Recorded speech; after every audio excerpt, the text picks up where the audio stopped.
Assalamualaikum warahmatullahi wabarakatuh.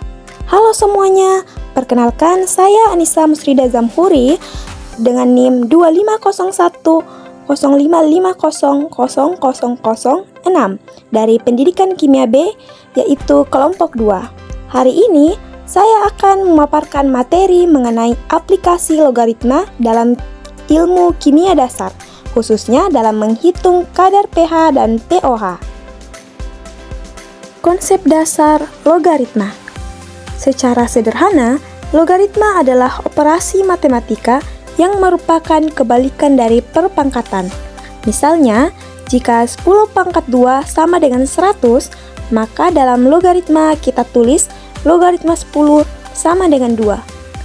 Fungsi utamanya di sini adalah menyederhanakan angka-angka yang sangat besar atau sangat kecil agar lebih mudah dihitung.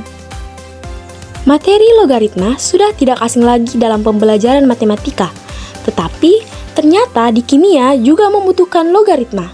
Muncul pertanyaan, mengapa kita butuh logaritma di laboratorium kimia?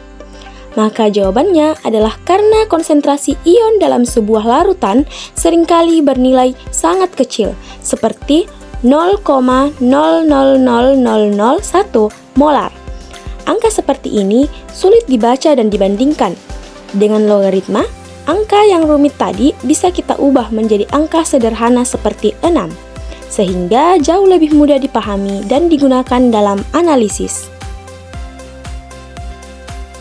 Baiklah, sekarang kita masuk ke intinya, yaitu konsep pH dan konsep pOH. pH digunakan untuk menyatakan tingkat keasaman suatu larutan.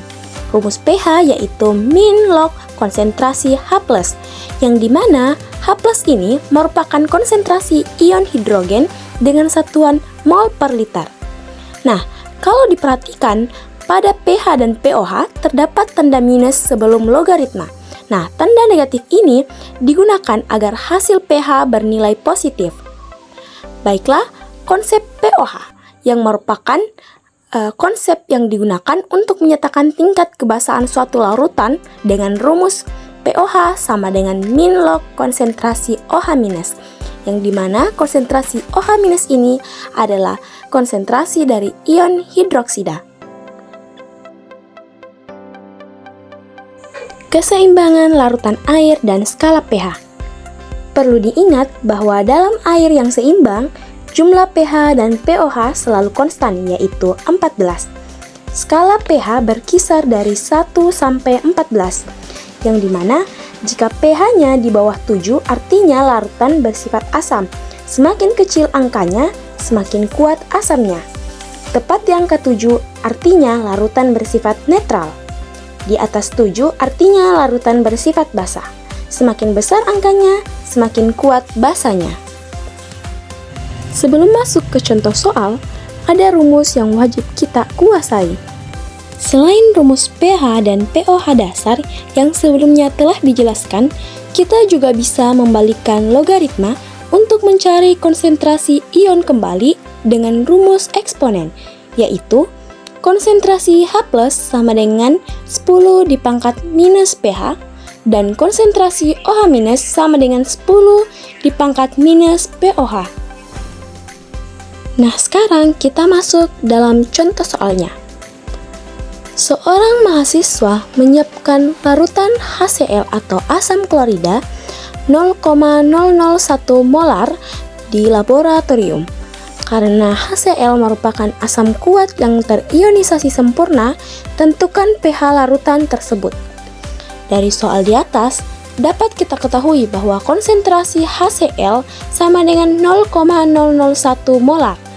Karena asam kuat, maka konsentrasi HCl sama dengan konsentrasi ion H+.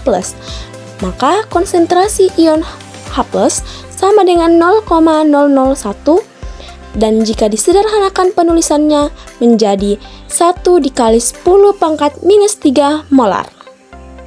Kemudian, kita lihat apa yang ditanyakan. Yang ditanyakan ternyata adalah pH-nya.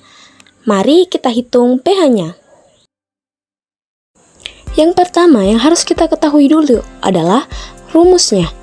Rumus pH yaitu pH sama dengan min log konsentrasi H+. Setelah kita ketahui rumusnya, kita substitusikan nilai dari konsentrasi H+. Jadi pH sama dengan min log 1 dikali 10 pangkat minus 3. Logaritma 1 dikali 10 pangkat minus 3 sama dengan minus 3. Minus 3 bertemu dengan minus yang ada pada rumus pH akan menjadi positif, yaitu positif 3. Maka pH sama dengan 3. Interpretasinya yaitu larutan bersifat asam kuat. Baiklah, kita masuk ke soal yang kedua, yaitu larutan NaOH atau natrium hidroksida dengan konsentrasi 0,01 molar digunakan dalam praktikum titrasi. Tentukan pH larutan tersebut.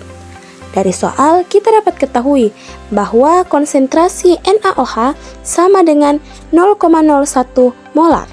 Nah, karena basa kuat, maka konsentrasi NaOH sama dengan konsentrasi OH-. Nah, konsentrasi OH- sama dengan 0,01 atau kita sederhanakan penulisannya dengan 1 dikali 10 pangkat minus 2 molar. Nah, yang ditanyakan adalah pH-nya. Kita masuk dalam tahap penyelesaian. Yang pertama yaitu kita harus mencari pOH-nya terlebih dahulu. Rumus pOH yaitu min log konsentrasi OH-. Kita substitusikan konsentrasi OH- yang telah kita ketahui sebelumnya, yaitu pOH sama dengan min log 1 dikali 10 pangkat minus 2. Logaritma 1 dikali 10 pangkat minus 2 hasilnya sama dengan minus 2. Karena minus 2 bertemu dengan minus yang ada pada rumus min log, maka akan berubah menjadi positif. Maka pOH yang didapatkan adalah 2. Lalu kita masuk dalam fase mencari pH. Rumusnya yaitu pH sama dengan 14 dikurang pOH. Jadi 14 dikurang pOH yaitu 2 sama dengan 12. Maka jawabannya yaitu pH sama dengan 12. Interpretasi yaitu larutan bersifat basa kuat. Sekian dari saya, terima kasih dan Assalamualaikum warahmatullahi wabarakatuh.